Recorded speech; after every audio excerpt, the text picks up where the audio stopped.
I was on air, halfway through a segment about a squirrel breaking into a vending machine, when my phone buzzed with a text that stopped me mid-sentence. It was my brother Max. 3 words. I'm locked in. At first, I thought it was a joke. He always had a dark sense of humor. But then a second message came through. A photo of his front yard, now completely enclosed in a black iron fence with a heavy-duty lock clamped at chest height. Max is paralyzed from the waist down. He's in a wheelchair. And the only thing standing between him and the outside world was a gate he physically couldn't open. The HOA had locked him inside his own house. No warning. No reason. Just a shiny new cage, courtesy of Karen. Max and I had always looked out for each other. When the accident happened, some idiot texting while driving, I flew across the country, bought the property next to his, and remodeled it so he could have his independence while knowing I was always 1 yard away. We thought we'd found a peaceful suburban neighborhood for him to heal. Instead, we got Karen. She introduced herself as the HOA president by handing Max a printed list of visual concerns. His wheelchair ramp? Not aesthetically uniform. His wind chimes? Audible disturbance. And now, apparently, his presence itself was some kind of visual blight on her cul-de-sac utopia. The gate must have gone up in the dead of night. Max had rolled to the end of the ramp that morning, planning to go to his therapy appointment, only to be greeted by an unyielding metal barrier. No note, no call, no explanation. Just steel bars and silence. I bolted out of the studio and was at his house in 20 minutes. I didn't even change out of my anchor suit. What I saw made my blood boil. The fence wasn't just illegal, it was personal. The lock was placed deliberately high, far out of reach for anyone in a wheelchair. This wasn't about property codes. This was about power. I confronted the first HOA officer I could find, a man in khakis with too much sunscreen and not enough spine. He told me Karen had authorized emergency perimeter control for non-compliant residences. I asked him if that phrase even meant anything or if he was just making it up on the spot. He stammered something about visual symmetry and pointed to a line in the HOA handbook, which was basically a novel full of arbitrary nonsense. Then he scurried off when I pulled out my phone and started recording. Max, to his credit, was trying to stay calm. But I could tell it was eating at him. He hated feeling helpless. He'd spent 2 years learning how to cook, fix things, navigate public transit. And now, because of one woman's obsessive need for control, he couldn't even leave his own front yard. He'd become a prisoner in the very house where he fought every day to prove he wasn't broken. I called Karen. She picked up on the 3rd ring, chipper as ever. "This is Karen, HOA president. How can I help improve your day?" I told her exactly what was happening. Her tone shifted immediately. "Your brother should have filed a request for access. The gate is for safety and community presentation. If he can't open it, maybe he should stay inside." My hand clenched around the phone. I told her she had 24 hours to take it down. She laughed. "Good luck with that," she said. "We don't take threats kindly here." What she didn't know was that I wasn't just Max's sister. I was a national TV anchor with a prime-time slot and a viewership in the millions. I'd covered government corruption, environmental disasters, celebrity scandals. And now? Now Karen and her little suburban dictatorship were going to be the story. I went back to the studio that night and rewrote my show from scratch. The title card, Trapped in Suburbia, How an HOA Locked a Disabled Veteran Inside His Own Home. But before I went live, I spent the evening with Mac. We ate Thai food from the place down the street he couldn't get to anymore, and we laughed at how absurd it all was. "At least they didn't throw alligators in," he joked, tapping the gate with his spoon. Then he got quiet. "Do you think they're doing this to other people too?" That stopped me cold. Because of course it wasn't just about him. If Karen could do this once, she could do it again. Maybe she already had. The next morning, I flew a drone over Max's house to get a full aerial shot of the fence. From above, it looked even worse. like a prison yard in the middle of a quiet suburb. I edited the footage myself, added captions, cut in the video of Max trying to reach the lock, then turning around in frustration. I added my voiceover. This isn't a gated community. It's a gated cell. And the person inside? A paralyzed man whose only crime was surviving. Then I went live. That night, I told the country everything. I didn't hold back. I didn't sanitize. I named names. I showed receipts. And when the footage aired, my inbox exploded. Viewers were furious. Lawyers started reaching out. Activists too. It was like lighting a match in a room full of gasoline. And Karen? She had no idea her little fence had just triggered a national inferno. The night my segment aired, I sat with Max on his porch. Well, behind the gate on his porch, and we watched it together on his tablet. The moment the drone footage hit the screen, his face tensed.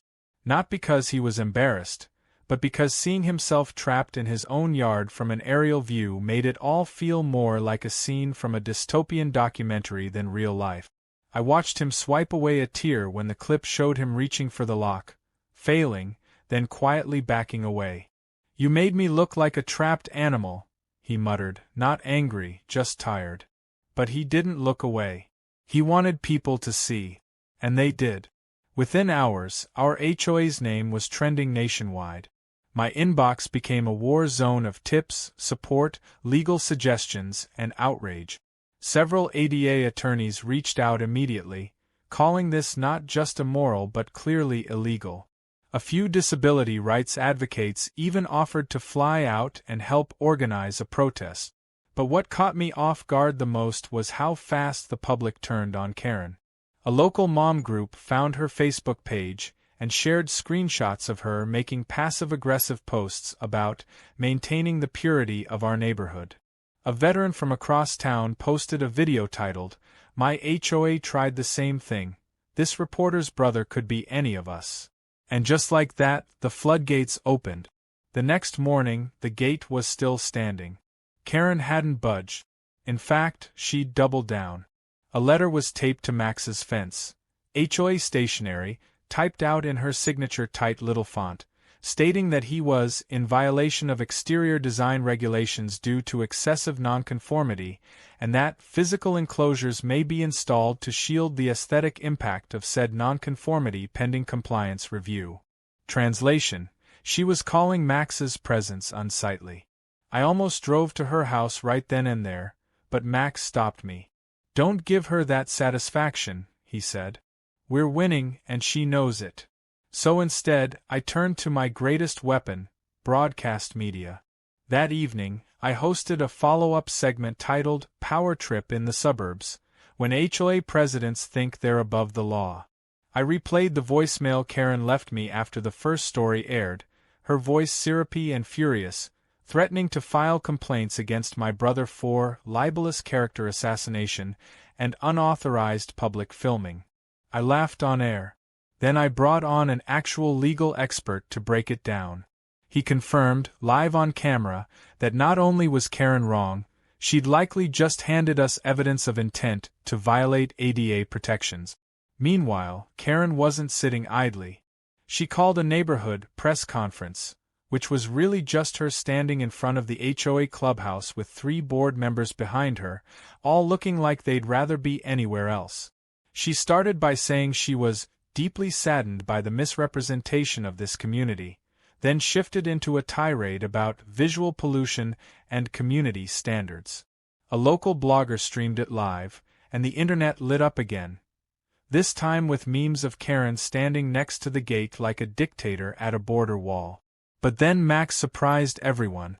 While Karen was trying to repair her image, he quietly installed a motion-sensing camera in the flower bed beside his ramp. One I helped him set up through a phone app. That night, he captured a grainy but audible recording of 2 board members standing by the fence, laughing about how the cripple's probably crying in there, and saying Karen was finally fixing the disabled problem. Max sent it to me immediately. I played it the next night on my show without hesitation. The reaction was immediate and explosive. Viewers were disgusted. One of the voices in the video was quickly identified as a local high school administrator. She was placed on leave within 12 hours. The other was an HOA treasurer who resigned before the weekend. The recording gave the story a whole new dimension. It wasn't just about a bad policy anymore, it was about targeted cruelty. The backlash intensified. Protesters began picketing near the HOA clubhouse. One of them carried a sign that read, "Accessibility is not an eyesore." Another, "Hey Karen, the 1950s called, they want their hate back." Max, to his credit, remained calm through all of it. He told me he was tired, not angry, just exhausted from years of having to prove that his life was worth the same as anyone else's. But I saw the fire behind his words. It wasn't just about him anymore. It was about everyone who had ever been told to stay out of sight because they didn't fit the aesthetic. And that fire fueled everything we did next. By Sunday, I was on my third live segment about the situation. The footage had been picked up by national networks. A popular late-night host did a segment joking that, if Karen were any more of a cartoon villain, she'd be tying Max to railroad tracks. And yet, despite everything, the gate still stood. Karen was stubborn, and she believed she could wait it out. She believed, deep down, that people would forget. But what she didn't understand is that when the story becomes bigger than the headline, when people feel it in their bones, they don't forget. They organize. They act. That's when we started digging deeper. Because if Karen had the gall to install a gate without notice or approval, there had to be more skeletons in her HOA closet. Max and I began collecting every piece of paper, every notice, every budget report he'd ever received. We even got a tip from a former board member who'd quietly stepped down 6 months earlier. She hinted that Karen had been funneling HOA funds to a private contractor, one suspiciously tied to her family. So we followed the money. And what we found?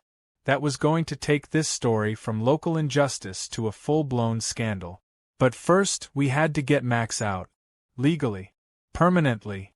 And we had one ace left to play. The first thread unraveled when Max handed me a crumpled document he'd nearly tossed in the recycling bin a few months ago. It was a standard HOA announcement about a beautification initiative, with a small line item on the last page referencing a security perimeter contract. The name of the vendor was barely legible, but enough of it remained for me to cross-reference it against the city's building permits database. What I discovered was that the contractor listed, Riverbend Modifications LLC, wasn't licensed to install any structures within residential zoning in our city. In fact, they weren't licensed at all. No permits had been filed for Max's gate, or any gate in the neighborhood for that matter. The company didn't even have a physical address. But after some more digging, a pattern emerged. Riverbend's business registration was tied to a P.O. box located 2 towns over, and the name on the registry was Leonard Kramer, Karen's cousin. That connection alone was enough to set my newsroom into overdrive. Our investigative team pulled tax records, contractor complaints, and even HOA expenditure report. It all lined up. Karen had been funneling HOA money, dues paid by every resident, into a fake contractor shell to install whatever she wanted, wherever she wanted. Gates, fences, signs.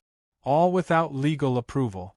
The worst part was, her improvements were mostly targeted at homes that didn't fit her personal standard. A family with an autistic child had a sensory play set removed. A war veteran had a flagpole shortened because it obstructed the skyline. And now Max had been caged in under the same twisted logic. But exposing it wasn't going to be enough. We needed proof on the ground. A former HOA board member named Rachel, who had quietly resigned the previous year, reached out to us privately. She met with me at a coffee shop and brought a flash drive loaded with emails, internal documents, and private messages between Karen and other board members. Reading through them felt like entering a parallel universe. Karen referred to Max as the speed bump in the driveway of community progress. She said things like, People who need ramps should stay in retirement villages, and once called disability ramps property value quicksand. It wasn't negligence. It was malice. With this information in hand, we contacted the city inspector's office. They agreed to send someone out immediately to evaluate the structure. The inspector arrived the next morning, a tall woman in a neon vest with zero patience for suburban theatrics. She took one look at the gate, flipped through our photos and paperwork, and muttered, "This thing's coming down." But there was a process. First, the HOA would be cited. Then the city would issue a removal order. Only if the HOA failed to comply could we remove the gate ourselves. That gave Karen time. Time to stall, delay, appeal, or worse, retaliate. Max was growing restless. His therapy appointments had been cancelled. He couldn't access his car. Even his groceries were being delivered to the porch while he waited behind iron bars like some neighborhood pariah. I could tell he was reaching the edge of his patience, even if he never said it out loud. And the hardest part was watching someone so resilient, so fiercely independent, be reduced to relying on handouts and hope while a petty tyrant played games with his dignity. Then came the firefighter visit. Max had a buddy named Jace who worked with the local fire department. He showed up one afternoon unannounced, in uniform, and pulled me aside with a grim look. "We had a call run through last night," he said. "Standard stuff, address drills, emergency access checks." Max's property came up. He hesitated. "Your brother's house is flagged as non-accessible. Meaning, if a fire breaks out, responders will be delayed unless we reroute or override access protocols." Someone listed his home as secured per HOA instruction. That flag puts him dead last in a crisis. My blood turned to ice. Karen hadn't just locked him in, she'd put his life on the line. That night, I filed an emergency motion through our ADA lawyer. Simultaneously, we hired a licensed city-approved contractor, on standby, to remove the gate the moment the order cleared. Within 48 hours it did. The city had reviewed the inspector's report, acknowledged the illegal installation, and authorized removal on the grounds of disability endangerment. It was finally time to free Max. We made it a production. Cameras, drone shots, reporters. If Karen wanted attention, she was about to get more than she could handle. The contractor showed up just after sunrise, tools in hand. The gate was welded at the hinges, so it took nearly 2 hours to dismantle the structure piece by piece. Karen arrived halfway through, screeching about property violations and unauthorized tampering. The city inspector was there too, calmly holding the removal order in her hand like a golden ticket. Karen tried to block the workers physically, until one of them held up his permit and said, "Ma'am, unless you'd like to be removed next, I suggest you step aside." The moment the final bolt clanged to the pavement, Max rolled down the ramp in a full spin, hands in the air. People from the neighborhood had gathered to watch. Someone clapped. Then a cheer went up. It wasn't a protest. It was a liberation. A celebration. Even the mailman gave Max a salute. I caught the whole thing on camera and closed my next broadcast with the footage. The title card read, "Free at Last, When Community Fights Back." But the story wasn't done. In fact, things were about to get a lot worse for Karen. Because with every bolt we pulled from that gate, we unearthed more lies. Her entire empire was built on fake permits, illegal contracts, and intimidation. And the next phase? It was time to take down the board itself. Because what started as one locked gate had just exposed a hidden network of corruption stretching far beyond a single neighborhood, and we weren't stopping until every piece of it collapsed. Karen's downfall didn't begin with handcuff. It began with a clipboard. 2 days after the gate came down, she called an emergency HOA meeting at the community clubhouse. The memo, which she personally delivered to every resident's door, promised clarity, correction, and a return to HOA integrity. In reality, it was a desperate attempt to spin the public humiliation she had suffered. But what she didn't anticipate was that her own board was already crumbling from the inside. Her iron grip was slipping, and some of the people she'd bullied into submission were finally ready to speak. Max and I arrived early, not because we were invited, but because at this point the neighborhood was firmly on our side. More than 24 people were already there, some carrying handmade signs, others just standing in quiet defiance. The clubhouse buzzed with tension. When Karen entered, her usual smug expression was missing. She wore sunglasses indoors and clutched that clipboard like it was a life raft. She stepped up to the podium and began reading from a prepared statement, filled with phrases like misunderstood intentions and community cohesion. But before she could even get through the first paragraph, one of the board members stood up, an older man named Bill who had been silent through most of her reign. He cleared his throat and said, "Karen, before you go any further, I'd like to yield my speaking time to someone else." Karen's eyes narrowed. "This isn't an open forum," she snapped. "I'm running this meeting." But Bill didn't sit down. He nodded to the back of the room. A woman rose, a former board secretary named Dana, and stepped forward, holding a binder. Her voice was calm, but the contents were incendiary. Dana began reading aloud from internal emails she had printed out. Messages from Karen that were laced with insults, threats, and blatant bias. One email discussed removing problem homeowners who don't align with our vision. Another mocked a resident's mental health treatment plan. And then came the bombshell, an email chain between Karen and her cousin Leonard, the fake contractor. In it, she detailed how to inflate quotes, obscure payment records, and keep the city's eyes off our projects. The room went silent. For a long moment, no one moved. Then Max wheeled himself forward, slow and steady, and said, "I'm not your problem. I'm your wake-up call." That was the moment the board collapsed. 2 more members resigned on the spot. The treasurer announced he had contacted the city clerk with concerns about financial irregularities. Then, as if scripted by fate, a plainclothes investigator from the ADA Compliance Division arrived with a city code enforcement officer in tow. They had been monitoring the broadcast. They had seen the footage. And now they had the emails. They politely asked Karen to step outside for questioning. She exploded. Not in tears, not in shame, but in fury. She launched into a tirade about how she was defending property values, how Max was using his disability as a weapon, and how the neighborhood had become unrecognizable under the pressure of public scrutiny. She knocked over a stack of HOA pamphlets and stormed out, hurling accusations at everyone from the city council to local dog walkers. The investigator followed her out with a quiet nod, but by then it didn't matter. Karen's reign was over. The days that followed were filled with fallout. Residents began reviewing years of HOA decisions, finding dozens of violations and misappropriations. City officials declared a formal audit. Max and I were interviewed by multiple national outlets.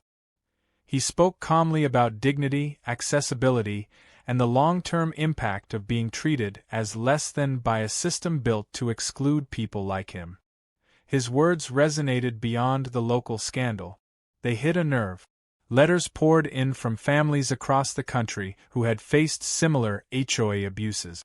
Some had fought back. Others hadn't known how. The tipping point came when we received a call from a state legislator. She had been following the story and wanted to propose a new bill, one that would enforce stricter oversight on HOA decision-making, particularly when it impacted disabled or elderly residents. Max was invited to testify. I watched him sit before the committee, his voice steady, his tone respectful but firm. "No one should be locked inside their home for being inconvenient," he said. "No one should have to ask for permission to exist." When he finished, there was silence. Then applause. Karen, meanwhile, attempted to sue both Max and me for defamation. The case never made it past the first hearing. Her lawyer, clearly unprepared for the mountain of evidence and media scrutiny, quickly backed down. The judge not only dismissed the case but referred Karen's actions to the county district attorney for further review. Rumors circulated that she was being investigated for fraud, misuse of funds, and falsifying documents related to the fake contractor operation. She moved out of the neighborhood within the month, leaving behind a house with a "for sale" sign that was quickly defaced with sticky notes reading, "Not accessible" and "Not welcome." In the power vacuum she left, something unexpected happened. People started coming together. The HOA, now leaderless, voted to suspend operations temporarily while a professional third-party management group reviewed its bylaws. Max was nominated to a new advisory board, not as a figurehead or token representative, but as someone who had proven, beyond all doubt, that courage didn't need legs to stand tall. He accepted on one condition: that the first action be to revise the HOA charter to include mandatory accessibility audits and an open-door forum for marginalized voices. It passed unanimously, and for the first time in years, the neighborhood felt like a community again. People smiled at each other in the street. They checked on elderly neighbors. One resident even painted a mural on their garage, showing a wheelchair breaking through steel bars. The words underneath read, "We see you now." But even as peace returned, Max and I knew the story wasn't really over. Because somewhere, in another town, another Karen was probably measuring someone's ramp and calling it a violation. But now there was a blueprint for resistance. Now there was proof that one locked gate could open hundreds more. And every time I looked at my brother, stronger, freer, louder, I remembered the moment that started it all. A gate meant to trap him had set an entire movement free. Max's porch looked different now. Not because anything had physically changed. His ramp was the same, the flower beds still bloomed with the purple pansies he planted every spring, but because there was no longer a gate separating him from the world. No longer a symbol of isolation or control. That porch had gone from a cage to a platform. And now, as he sat beneath the shade of the overhang, microphones clipped to his collar and cameras trained on him, it had become a stage for change. We were filming the final segment of the story that had started as a desperate plea and evolved into a national movement.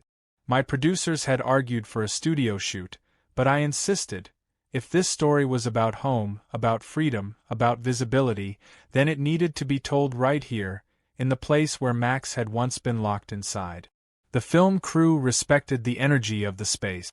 They didn't overlight it, didn't stage anything fake. They let Max speak in his own rhythm. Calm, measured, powerful. He began by talking about his accident.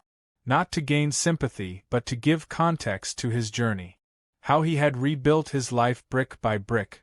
How every small victory had mattered more than the world would ever know.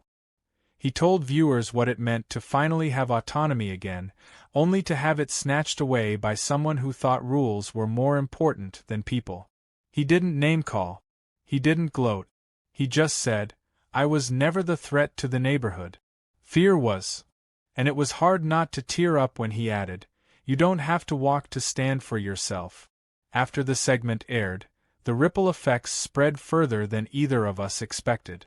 Disability rights groups began using the footage as part of awareness campaigns. Schools asked for permission to show it in civics and ethics classes.